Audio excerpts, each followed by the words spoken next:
When you approach a new production, what do you start with? Oh my gosh, I start with a feeling. Because if I don't feel it, if I don't have an emotional response, then I don't think I should be doing. The second question is, what does it make me feel? What is my emotional response to it? And those two questions guide the sort of like rabbit hole of research that I then have to do after identifying this emotional response.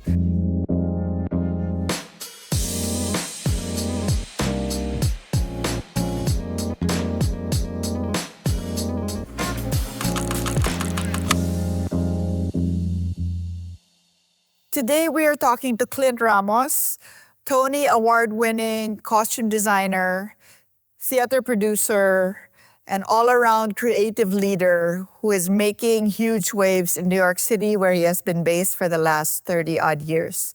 Hi, Clint. Hi, E. Thanks for being here. Of course. What an honor, a pleasure, a thrill. All of it, all of it.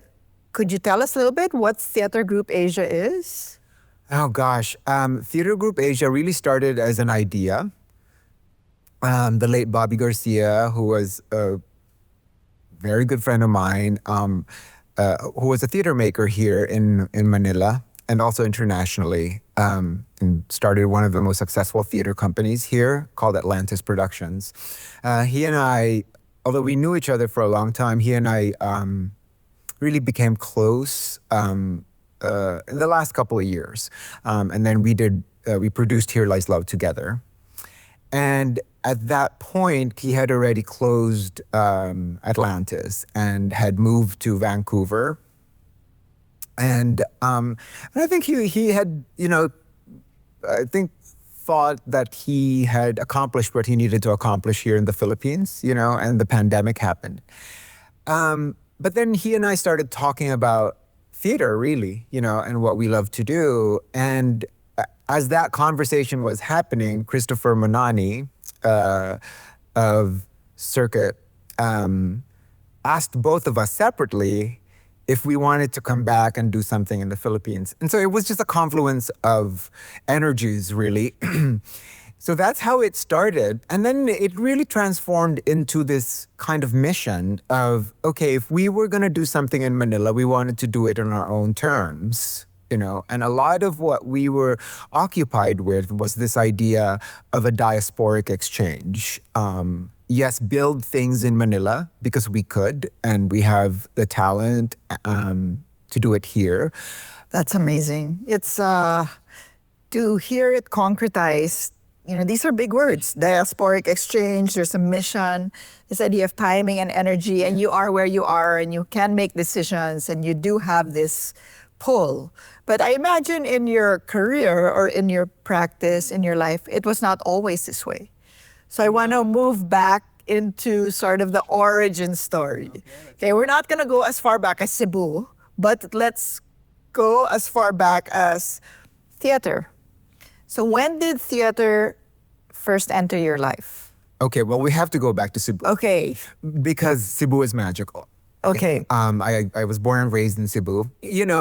On one side were these, really staunch kind of lawmakers and politicians, and on another side were artists, like... As most Filipino families. Yes, my first exposure to theater really was when my mother would take us to shows, touring shows in Cebu, or like shows that would be put up by the colleges and all that. And I never really paid attention to it. I was very entertained by it, but as a young kid, growing up queer and overweight, I felt like a minority, even in my own family. Considering it's a homogeneous culture, there was an othering that happened inevitably because of who I was, right? And I found myself kind of really just retreating into this imaginary world where I would create realities and stories, and I never really paid attention to it as a thing, right? I just thought, oh, okay, that's something that is mine, that is my secret, my way of coping. And I would eventually follow the law or whatever, And I had gotten, at that time in our generation, there was this whole thing where the Marcoses were testing all of these kids in the provinces to siphon them off to schools. I was one of those kids that tested really well in the sciences, and so I went to Philippine Science High School. And that's where I met my drama teacher, Chris Miliardo, who was very active in protest theater. And he introduced me to this idea of street theater, and I was hooked.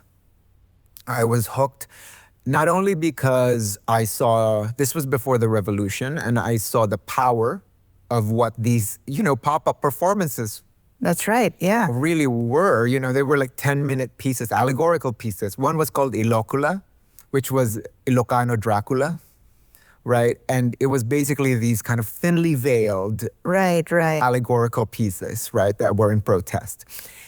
I fell in love with it. I fell in love with the power, and I fell in love with this sort of community of misfit toys creating work together. And that's kind of like how, and I never looked back. I said, this is where I belong. This is where I felt most free. This is where I felt naked in a really positive way. And I pursued that. I pursued that, and when I went to college at UP, my professors, who were all trained off from all over the world, said, well, if you want to professionalize, then you need to, further your studies abroad. And that's what I did. I went to New York, bummed around for a little bit, working in downtown theater, and then eventually went to grad school. And that's kind of how it started. I originally wanted to be a director, but I didn't think I had the people skills, because like you're really working with actors, and those are your sort of medium for the art. And so designing felt safe, both public and private, that and it felt like a proclivity that I could sort of nurture. And that's how I eventually became a theater designer, really. Yeah. So you talk about costume design or design. Yeah. Design. When you say design, was that costume? Was that set? Was that? It was all of it. It was all of it. When you really think about design for the theater, when you think about theater, it's a mirror of human relationships, right? And really, the most intimate act, public act or private, is theater, right? Like when you think about, for instance, two people in an elevator saying nothing to each other, that to me is theater. There is a human exchange that's happening, right? And you both are viewing that human exchange. But to me, what was interesting about it was also that this human exchange happened in a container. So in many ways, when you look at set design, right, it's really a container for that human interaction. It is the world, right? And costume design, a lot of people think, oh, it's about fashion, it's about this. Yes, it is about that, but mostly it is about sociology and psychology. Right. What do these inhabitants of this created world, what do they look like? Yeah. Right? And so I was interested in that. I could have agency over that, and that was as close to, I think, directing as I could possibly get. Right. But it's also so specific. It's very specific. It's highly collaborative. Yes. Because traditionally there's a playwright or a musician who creates the music for, if it's a musical, right? And that thing that they've created exists only in their mind until a director reads it and responds to it. And then the director thinks about a vision of a production. Right. And that's when we come in. Yeah. We sort of physicalize Right. the abstract thinking of this particular director Right. after having read that script and listened to the music. Yeah. At what point do you come in the production? Like, for instance, usually from the very beginning. So before everything starts, the director has already, knocked on your door and said, Clint, are you available to do this? Yeah, it's mostly like that. And I work with directors. I've been lucky that I work with directors over and over again. So we kind of have Yeah, you've got a rhythm. we have a rhythm. We also, you basically gravitate to people who are like-minded. Right. And who looks at the world the same way you Yeah. who share the same values, same politics. You might not agree on certain things, but in general, like you think alike. And so I would get approached after a director has read a script that they've responded to and say, hey, I really want to do this play. Will you do it with me? You know, and I enjoy being in that early because then the conversations with that director inform my work, right? And my work informs how they're going to craft this production.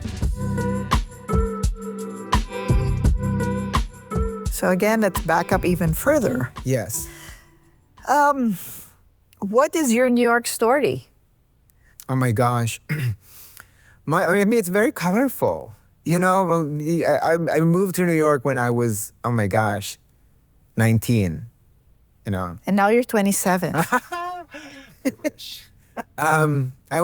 So much has happened in 9 years. No, but it was the 8 years. 90s and it was fabulous time. You know, this was before the internet, really, you know, or the internet was just like a budding kind of thought. This was also in the middle of the AIDS epidemic, you know, so I moved there and I felt free. I felt like I had moved to the center of the Western world, you know. Coming from the Philippines, I felt it was overwhelming. And when I look back, I'm like, oh my gosh, how did I survive that? You know, the most I could really think about is how free I was, you know. And then I just started working in the theater, really, like doing odd jobs here and there downtown, you know, and like really kind of like artsy-fartsy theaters, which I'm extremely grateful for. And then I went to grad school, and then after grad school, you know, one of the things that I rarely talk about is like what happens to like immigrant artists when we migrate, right? And I think one of the things in New York, or at least in America, that I didn't even consider when I moved there was, oh my gosh, like all of a sudden I have to worry about being brown. And so in many ways, I think a lot of like my experience in New York, the early part was full of like wonder. Yeah. You know, I was like an Alice in Wonderland kind of thing. But also a lot of like things in hindsight that I was like, oh my God, I survived that. I survived the AIDS epidemic. I survived like, you know, addiction. Yeah. I survived the immigration process, you know, because I've had kind of like battles with all of those, you know, things. And that's... And they come at you and you don't really have the tools. When I was and at that point, remember, like this focus on mental health was non-existent. Yes. You know, we were going to like grad school, doing plans, all of this kind of stuff. And we were living the sort of carefree artist life. Yeah. And nobody told us, hey, hinay lang. hinay lang. Yes. You know, exactly. Yes. Nobody said, hey, you know, because also there were no resources. Even at school, even at grad school, there was like what you have now is like a complete buttressing of mental health. Yeah. It was non-existent then. Right. No teacher would tell you go to the, you know, the counselor's office to talk through, you know, have talk therapy or anything like that. It was none of that. Yeah. We had to kind of like figure it out on our own. Right. And a lot of that was through mistakes, like life mistakes, learning by doing. Learning by doing. Yeah. And, you know, it's funny to me because, you know, we have like nowadays, and this is going to make us sound so old, but I don't care. But we're not that old, but focus on like this idea of safety. Yes. Right, like this idea of like, how can we keep this safe? How can we be intentional about it? And sometimes the word intentionality is a wonderful word, right? A word, but sometimes it is code for, hey, let's not go there. Let's not go there. Let's not poke the bear. Yeah. But when you deal with art, and particularly in the theater, we as theater artists, you know, and I'm sure visual artists are the same way, or filmmakers, you know, storytellers, we are tasked with mirroring the human experience and the breadth of human experience. And that includes the highest of highs, the joyous of joys, and the deep, dark recesses of humanity. Right. Because we are capable of the darkest things. A lot of people say, "Oh my God, like that person is evil." We can think of a lot of people who in power Yeah. now who are evil, but are they really, or are they just human? Yeah. Or are they just playing out what their, what everything that brought them to this moment? Correct. When you approach a new production, what do you start with? Oh my gosh, I start with a feeling. Okay. Why not? I mean, I really do. I read a play, I listen to the music, I do all of this kind of stuff. And the first thing that I really kind of like need to do is have an emotional response to it. Right? And that's, to me, the germ, the clue. Because if I don't feel it, if I don't have an emotional response, then I don't think I should be doing it. Yeah. Right? And that emotional response, I have to really concretize and identify. It can't be an abstract kind of like, Yeah. I have to use words. So for me, that feeling, that emotional response is the gold. Yeah. That is the germ. That is the sort of like the seed. Yeah. And I have to use that. I have to always remember that is the magnet that I always Yeah. come back to. Right? And I ask two questions. The one question is like, what does this feel like? What does this piece, this musical, this play, this thing that has been handed to me, what does it feel like? And it's a really physical question. It's like, does it feel slippery? Does it, Yeah. Okay. whatever it is, it's a tactile, oral, everything. Yeah. And then the second question is, what does it make me feel? What is my emotional response to it? And those two questions guide the sort of like rabbit hole of research that I then have to do after identifying this emotional response. That's kind of like how I begin. Yeah, that's a lot though. That's a lot of empathy too. I feel. I mean, I imagine our artists do the same thing, right? Like you respond to some sort of stimulus. Yes. That's amazing. So in these over 200 productions that you've been a part of, which production did you have the most memorable feeling? This start, this germ. Which one was the most that like, grabbed you and just would not let go? I can think of many productions, but a few that really grabbed. Clearly, Here Lies Love. I was just out of grad school when David Byrne approached me. We were introduced by Jessica Hagedorn, the Filipino novelist. Yes, favorite. Of all words, She is a queen. she's the queen. Yeah. And it spoke to my childhood. I was a martial law baby, We as we are. as we are. Yes. And it spoke to this kind of, I have to be honest, this love-hate relationship with that figure, right? And I say love because I was growing up under, This is Imelda Marcos, right? by the way. Yes. And she's still alive. She's very much still alive. But I grew up under a society, and particularly under, my mother, who really talked about the aesthetics of that one, right? She was beautiful. Beautiful. The taste was impeccable, Yeah. and also the sort of cultural force, the soft power. Yeah. And so there was something really empowering about a woman, a Filipino woman doing that. But also on the other side of it, we knew what happened, and we knew the fate that the country fell into Right. under that leadership. I had never really resolved that in many ways. Yeah. So this musical was my way of working out my shit, really. Yeah. And so it became really personal, Right. inevitably. Yeah. Right? And I was the only Filipino in that creative team. So in many ways, what I didn't want to be was the Filipino police. Right. But I also wanted to be allowed to sort of really work through my own relationship, Yes. with that history. And funnel that through design and theater, So that was that one production. I mean, Sunday in the Park with George is this very special piece for me because it's about art making.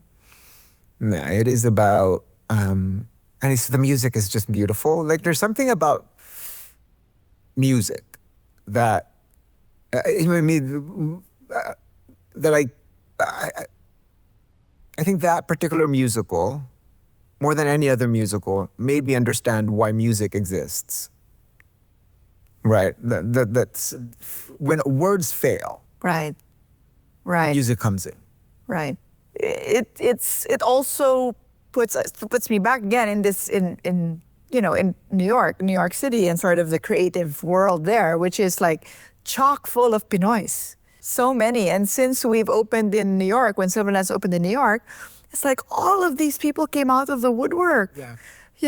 And it was incredible how it was like my lola, my tita, my tito, my whatever, and there's always some kind of very deep it's not even a pride, it's I can't say it's pride, I have to say it, there is a love, like a deep love. Yes, yeah. There is a sense of ownership. Yes. So I think part of that is when people identify you as Filipino, this is my experience, Yeah. they feel access to you, Yes. right? Yeah. And that's not a bad thing. Yes. They feel like, oh gosh. You know who you can see me. Correct. You know who I am. And I think a lot of that is because, as you said, they come out of the woodwork, which means that for a long time, they may have been invisible. Yes. You Or they were visible in a certain way. Correct. So when you look at like the Filipino nurses, Yeah. Filipinos who work abroad, Yeah. most of them are in service industry. Yes. And so there's an invisibility to that. Yes. For American society, at least, it's just like, oh, that was the nurse who treated me, that was the waiter who served me, and Yeah. blah, blah, blah. But you don't really, what I mean? Like, Yeah.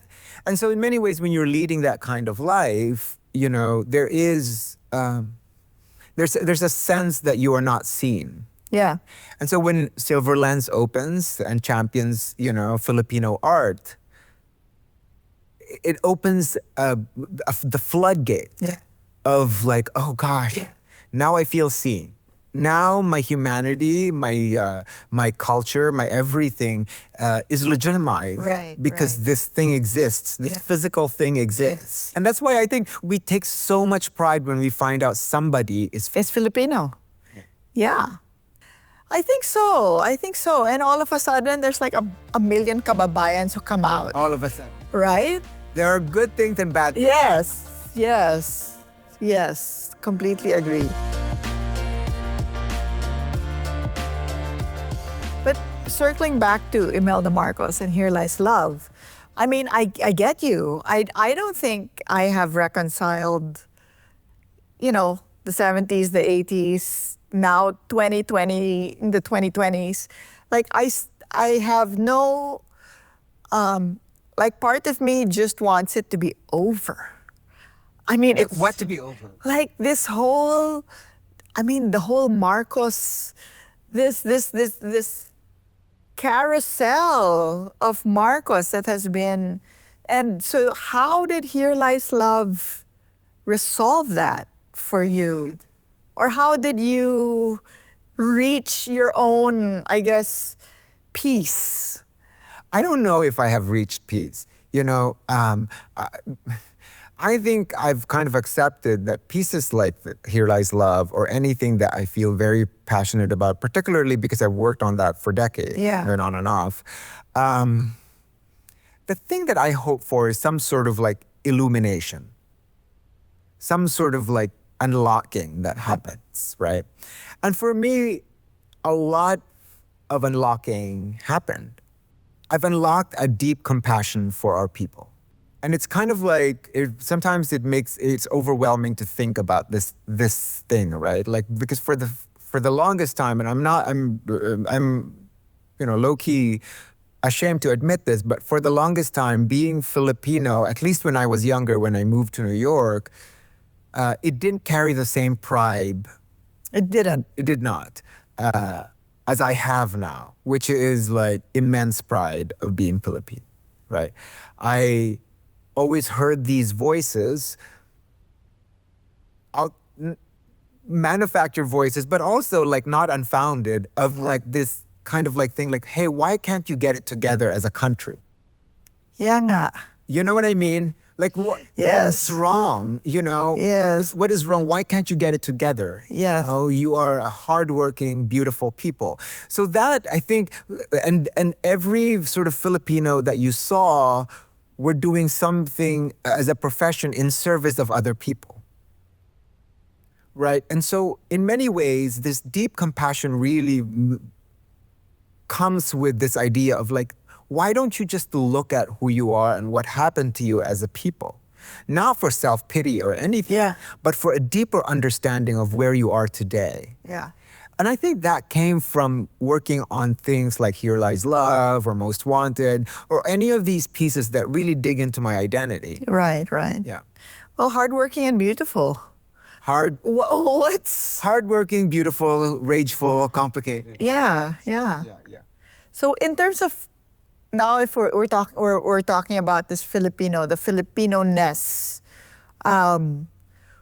where do you think our creativity, or which direction should Filipino creativity move into? Jesus, it's a really hard question. I know, but we are everywhere, but we are nowhere. So how can we? What space can we claim as ours? I think we can claim any space that we want. You know, I think we should feel that we have access. We have access to everything. Who was I talking to? I was talking to Kay Tinga of the Cultural Center, and there's so much focus on training. That somehow if we train ourselves, and I'm guilty of this because I went abroad for training, that somehow if we train ourselves enough, then our identity, our permission should come from all of this training. And I'm not saying that that is wrong. All I'm saying that that's not, for me, enough, and that shouldn't be the germ. Training should not be the germ for creativity. I think training should be, as the word says, to train something, but that something is a germ. Right.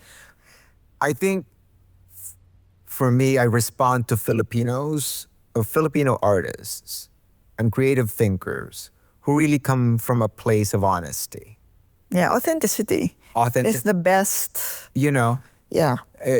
Not something put on, not something that is like a mimicry of some other form. Yeah. You know? And it's hard to say that because we are so layered as a people. We've gone through so many colonizations and oppressive forces, and inevitably we've come out of that as a very complex, multi-layered culture with a multi-layered, complex aesthetic, right? And so we can't really pinpoint what that is. And that's why I really, really I balk and I push back at this idea of there's one way to be Filipino.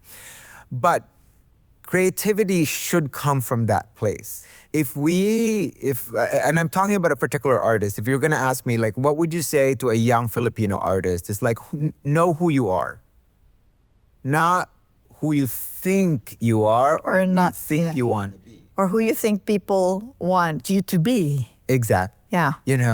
If you come from this stock, Yeah. this is how you grew up. Yeah.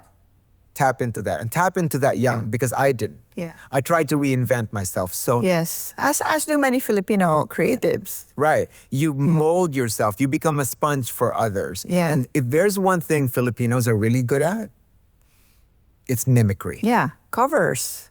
Covers, yung placado, Yeah, super placado. Yeah. or placado, and it's to them. We get it from the performing arts to the visual arts, right? Like, copy that painting. I will tell you that copy is 100% accurate, right? Or better than the original. The original, right? But I think one of the things that maybe we need to nurture is this iterative germ. Yeah. This ability to iterate something from the womb. Yeah. And we have that. it just needs to be encouraged, not by training, right? But by this kind of like collective psychology Yeah. of acknowledgement of who you are. Yeah. You know, and a lot of that has to do with shame Yes. and letting go of shame. Well, it also, I believe in champions. Like, you need people to champion you. That's what I think what we do for our artists and what for our programming. I want to ask, who was your champion? Who was the mentor or the big break or what was the big break that happened, that pulled you out of this and made the world take note of who you are and what you do? Many people, it's a collective mentoring, championing, all of that. You know, I had great professors. National artist Tony Mabesa was my professor and was kind of like a father, a creative father, when I was in college, and really saw that, that I was into this kind of thing. And he was like, okay, so, do this, and this is what I did, and this is what I did. And, and then Ben Cervantes, who I learned a lot of my politics from, and that politics is being political is inherent to being an artist. You cannot separate art from politics, He was the one who told me Shakespeare is the most political writer. And I said, yeah, because we as artists respond to our everyday, and our everyday is complex.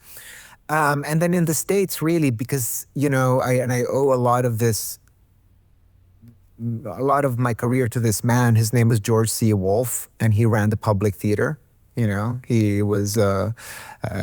is kind of like a stalwart in American theater. He's African American, and he saw that I couldn't get any work, and he said, come to my theater, you'll get work here. And most of the plays that I worked on early in my career were Black plays. Craziest backstage moment or craziest moment you've experienced while a show is ongoing in recent memory? I don't know, because like crazy, I have such a high tolerance for crazy. Yeah, of course. You know what I mean? We're Pinoys. I think because like I've done so many shows that I feel like, oh, okay, that's just another show or whatever. I mean, from like animals running on there. Okay, so like when we did Once on This Island, we had like this like goat on stage who just would not stop pooping while the show was happening. And so the whole musical was running, and this goat was just taking a dump you know what I mean? Like it was crazy. Tayo na tayo yung kambing. And this is on Broadway. It was insane, But then it was just like, okay, just another night in the theater, Yeah. I mean, I've had so many. Here's the thing. It's like, because it is live, anything can happen. An actor can freeze. Right. Like maybe happy ending. We've had to stop so many shows because the automation could not, like scenery was not moving. And so actors would have to get in front of it, like while they were fixing the set. Oh, wow. While the show was going While on? the show is happening, they'd do a karaoke with the audience or something like that. So, like Yeah. Yeah. Wow. Yeah. You talk about the opera. Yeah. And you now stepped into this role, this creative leadership role at Lincoln Center. And again, thinking of how you moved from a personal practice to a theater practice, and then now you've now become this leader. Okay, let's call it creative leadership. And how did this happen? Did it happen organically, or was it something you sought? Did it make sense to you? Were you ready for it? I mean, Yeah, all of it. I think, did it make sense to me? Yes. Okay. It made sense to me. maybe you can tell us what your role is so that it becomes. So I'm in the leadership teams of a couple of institutions, right? So I've been the producing creative director at New York City Center, specifically for the Encore series, which we produce 3 musical revivals a year. And then I'm also the artist in residence and also curator at Lincoln Center. And I'm the artistic director of Theater Group Asia here in Manila. I think to me it felt like after, I don't know, over 28, 30 years of practicing as a designer in the American theater, and it felt like I had done, I'm not done, but like I had done what I wanted to do. Right. And about maybe, I don't know, 12 years ago, maybe more, 15 years ago, I started to like ask this question of like, oh, how do I, for lack of a better term, decolonize my practice, right? When I moved to America, as I said, I was such an eager sponge to absorb a lot of things, right? And so to me, it meant like I needed to kind of unlearn a lot of the things that I've learned, not because I didn't think they were useful, but because I realized that I had to put a lot of things about my own identity, about my own sense of what I wanted to do as an artist on the shelf so that I could accommodate some space for the things that I was learning over the years. And in many ways, the creative leadership came at a point in my life where I was asking, looking back at my practice and saying, gosh, I wish we could have done this in so many instances, right?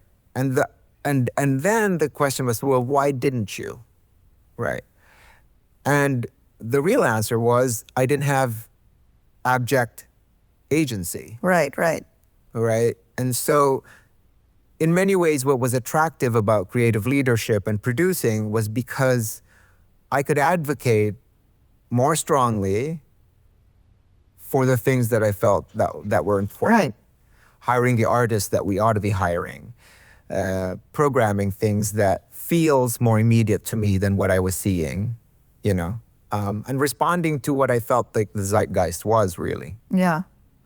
The zeitgeist. The zeitgeist, the big Z. Do you feel that your cultural heritage is often a reason why you are tapped to do what you do? Oh my God, that is a loaded question. Yes and no. Okay. Why yes, why no? Well, I think I offer something unique. I mean, we all do. Yeah. We all offer unique things. But I think for me, being Filipino, having practiced in America for a long time, and a combination of all of the things that compose my identity, I think. And you survived. And I've survived, positions me in a way that I think is unique. Yeah. Right? I also, I happen to be good at it. Yeah. Oh, yes. You know what I mean? And For so sure. in many ways, No doubt. yes, but also I think part of that comes this, these kind of voices that say, oh, you're just being hired because you are of that ilk. Yeah. You're brown, you're an immigrant. Yeah. And I push back at that. Yeah. Right? Because to me, excellence, Yeah. right, and identity are not mutually exclusive. Yes. Yeah. Oh, that's a nice way to put it. Yes. Absolutely. And you've earned it. I think most importantly, you're good at it, you've earned it, and you have a lot to say. You still have, and it's like and there's still so much. Madami pa. And also because I've been asked this question, and I think that, like you, I left New York in 2004. I was the wrong Asian, I was the wrong color, I was the wrong gender, I was the wrong religion. Everything was wrong, right? And because of that, I didn't check any boxes. And I was invisible. So now, well, when, in the last 5, 6 years, that's kind of turned. We are now seen There are many of us, many like-minded people. We have many allies and friends.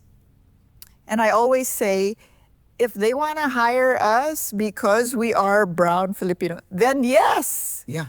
why not? But know that that's just a surface thing. There is Correct. so much more. Right. Like for me, it's really about if you hire me, or if you appoint me, if you do all that, I come with all of it. Yes, yes. And there's no way I can shed any of that to be Right. whatever that. Right. And you've also claimed your space. And you know what how much space you take up. Yeah. And you talk about this thing where it's like, oh, now like we can do this. And it's not because people allowed us. Yeah. It's because we actually have come to the realization over time that, oh my God, I actually can claim this space. Right, right. And also, we have agency, as you mentioned, to bring in other people so we can champion other people. We can support. We can be generous with our connections. We can be generous with. It's important. It is. That It is.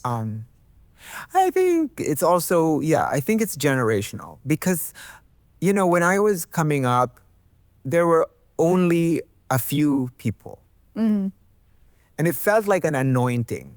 Yes. Right, there's someone. Yes. There was this. Oh my black gosh. somebody, and there was this Asian somebody, Yes.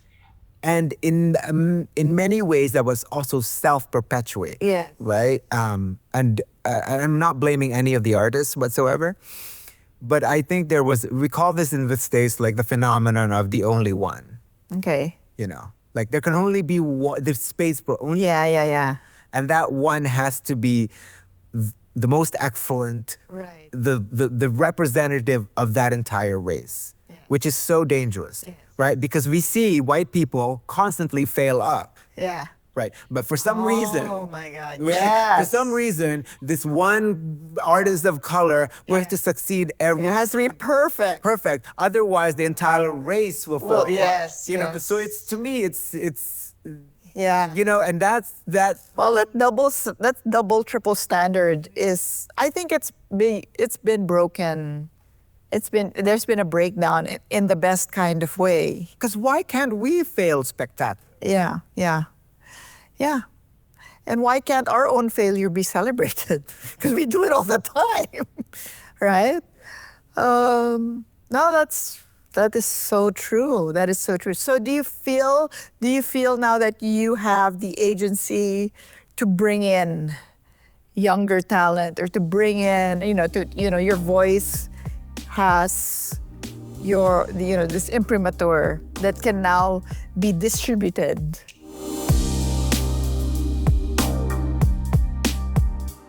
I feel more free to do that, certainly. You know, I feel, I also feel like it's my responsibility to do it. It doesn't feel like a chore or something Yeah. telling me or I have to do Yeah. it. It feels organic. Right. It feels like, oh my gosh, there's so much talent out there. Yeah. That we need to see, that we just need to experience. Yeah. Because I think part of being a creative leader is to be an arbiter of culture, Yeah. you know? And so, Yeah, that's actually what we're trying to do here. Is we're trying to really elevate this idea of taste making rather than influencing, because they're completely different practices. correct. And you know, And I think it's important rather than dictating, hey, you ought to like this. Yes. You ought to do this. Yeah. It's like, hey, here's a menu of things.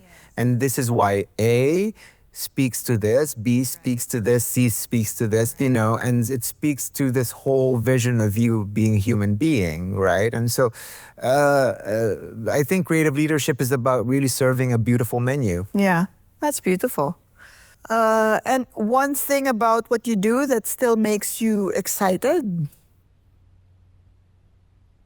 still gets you excited to wake up in the morning. I love ideas. You know, I love ideas. I think I love the idea of ideas. I want to be consumed by an idea. And that's the only way you can get me to work on something. Okay. like, going back to Requesta Radio, I was like, oh my God, I'm addicted to this idea of like, how can we show this voiceless, invisible life and shed light on it? Right. Use words. Right. Right. And use two of our premier actresses. Right. And not make them say a word. Not make them say a word. I love that idea. Yeah. I love the idea of discomfort. I think we need to be uncomfortable in order to be awakened, Yeah. to absorb something. Yeah. I think we don't have that problem here in the Philippines. We're always uncomfortable. Are there Filipino creatives out there you think the world should be paying more attention to? Yes. All of us. No. Hey, give me a couple. Specifically, I mean, gosh, like you have introduced, a bunch of them, really. Like I love Gregory Harlili's work. I mean, His comments. the comets, Yeah. right? But I was talking to your partner Rachel about like I had only known his work to be this kind of like the miniature, Yes, yes. right? And that kind of it really showed his breadth, but there was a deep poetry in his Yes, yes. that I think is again talking about the multi-layer thing, Yeah. about how you can create these forces. He called it comets, but these forces that is basically almost like a magnet of all the junk that you've collected in Yes. culture. Yeah. Oh my God, the magnet of all the junk. It was Absolutely. so moving. Yeah. I think people should pay more attention to Isabel Sandoval's work. Yes, of course. Cebuana, Yeah. I mean, talk about authenticity. That she is a filmmaker who comes once in a generation, a storyteller. In the theater, I think they should really pay attention to this young man's work. His name is Emilio Ramos. Any relation? No relation, Okay. no nepotism. He's a young Australian Filipino American director.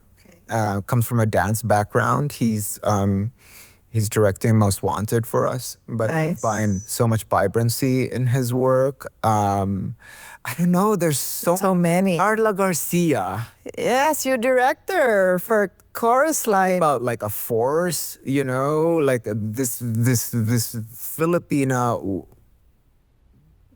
choreographer, director, artist who is not only so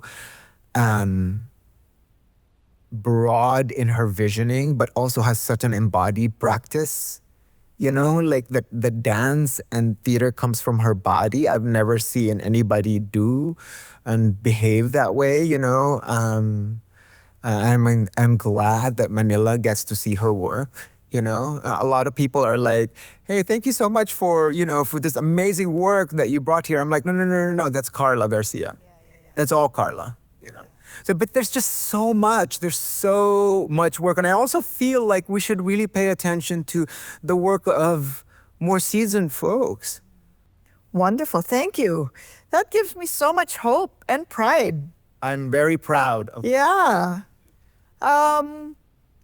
Audiences. Yes. Do you think about audiences? We were talking about this earlier. Yeah. I wish there are a lot of curators, who don't think about their audiences and operate just on personal taste. Yes.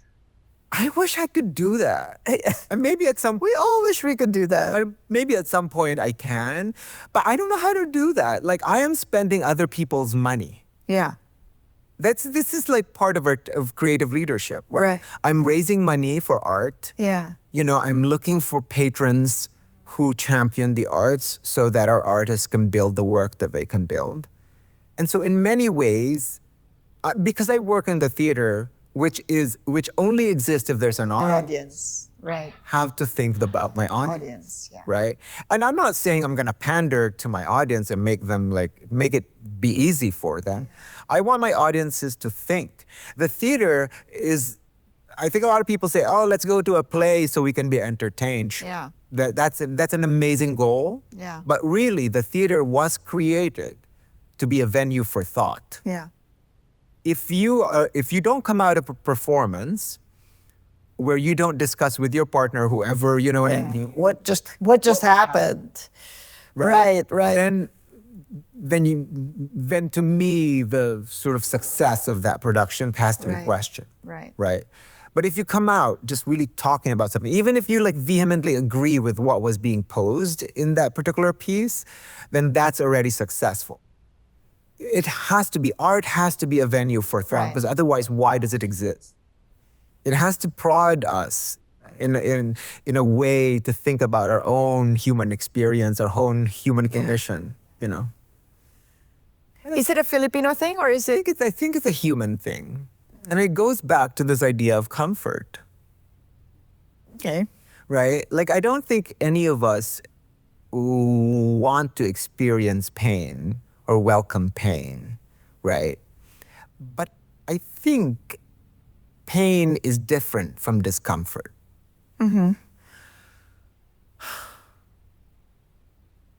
If you ask me if it's a Filipino thing, I think there's a Filipino version of it, right? That morphs, you know, so you can identify it. But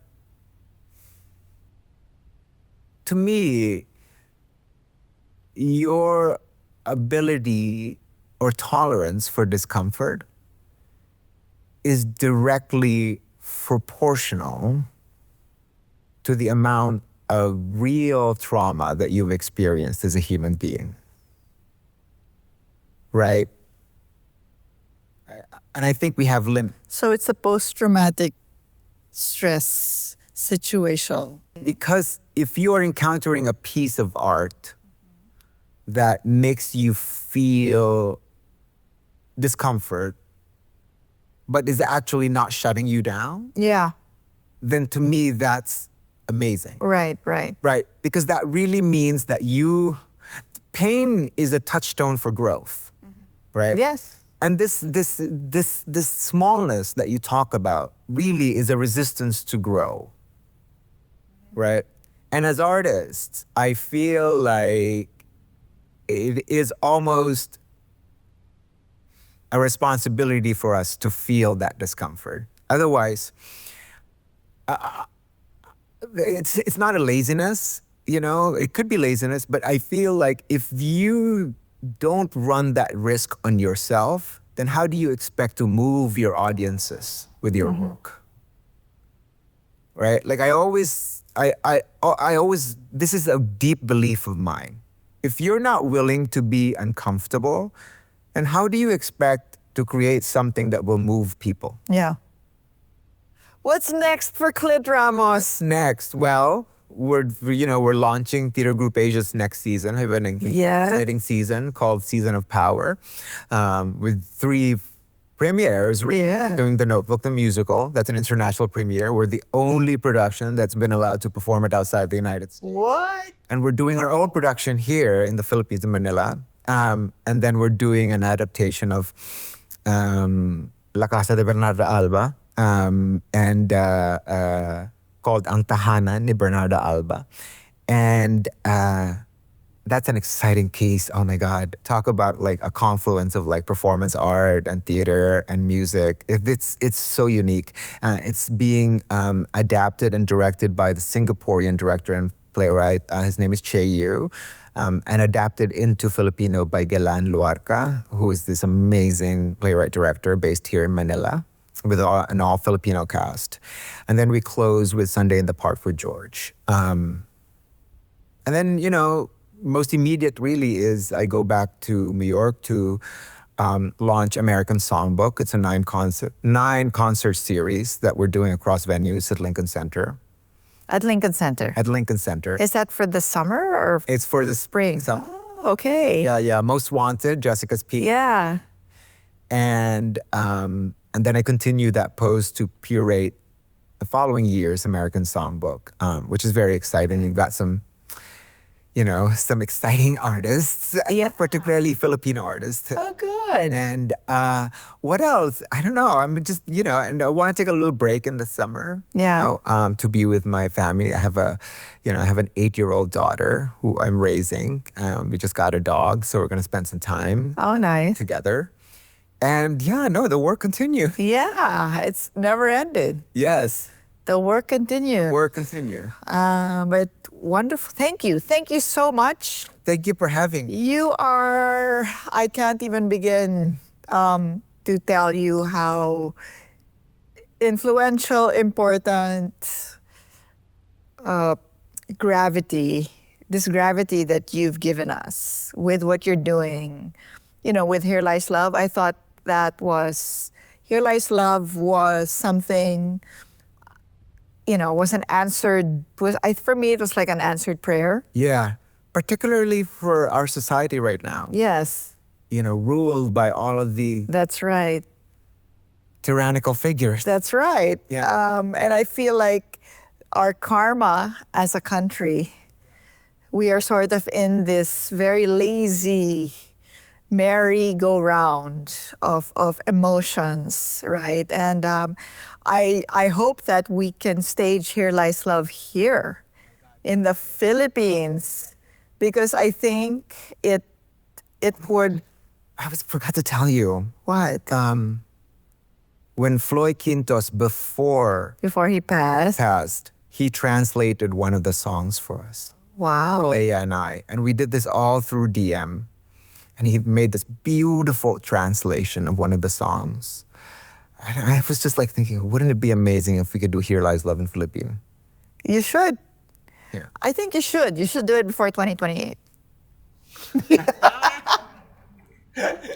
Just planting this seed. Here we go. Right? Yeah. No, really immense. Imagine the cancellation that will happen. Jesus. But it will be amazing. And you know what? People will see it as a comedy. That's good. Because we don't know how to do anything. We don't really, when we are faced with difficult things. And you know this, our instinct is laughter.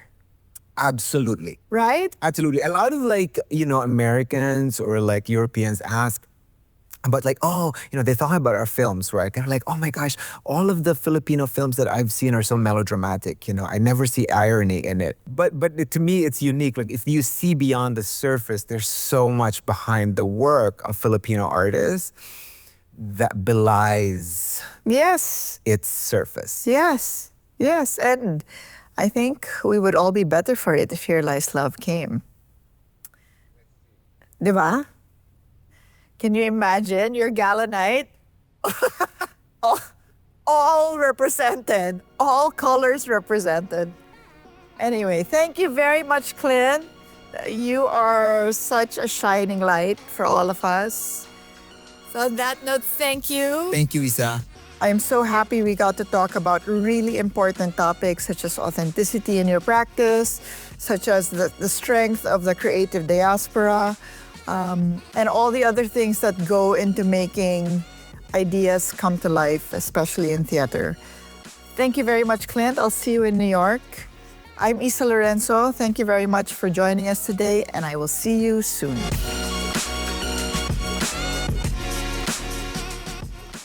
Creative Encounters with Isa Lorenzo is a Silverlens Gallery production produced by Manila Media. The Manila Media team is led by executive producer Ella Evangelista Martelino, creative director Leo Sanchez Matias, producers Dred Irun and Mel Lozano, associate producer Christine Parafina. At Silverlens, our thanks to co-director Rachel Rillo, the entire Silverlens Gallery's team, and hair and makeup artist Pia Reyes for making this series possible. If you enjoyed this conversation, please like, subscribe, and follow at Silverlens Galleries on YouTube, Instagram, and Facebook for more inspiring conversations on art, design, and culture. Until our next creative encounter,